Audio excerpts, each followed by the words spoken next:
எங்கள் ஊர் மலைக்குட்டை. ஸோ மலைக்குட்டையில் வந்து குளிச்சுட்டேன். இப்போ குளிச்சுட்டு நான் வீட்டுக்கு போகிற வழி மட்டும் எப்படி இருக்குன்னு மட்டும் கொஞ்சம் பாருங்களேன். ரொம்ப திகில் ஊட்டுற இடம் மாதிரி இருக்குல்ல ரொம்ப. அதுவும் நான் வேறு தனியாக வேறு வந்திருக்கேன், கூட யாரும் இல்லை.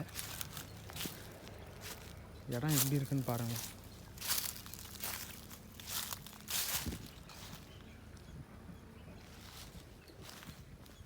எனக்கு என்ன பயம்னா பாம்பு கிம்பு எதுனா இருக்குமான்னு பயம், மற்றபடி வேறு ஒன்றும் இல்லை.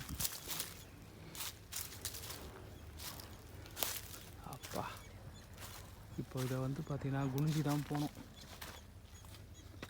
நின்றுட்டுலாம் போக முடியாது இந்த இடத்துல.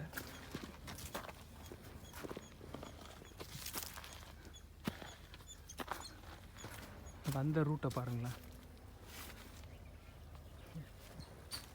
ஸோ இதுதான் அந்த ரூட் தெரியுதுங்களா, அந்த பக்கம்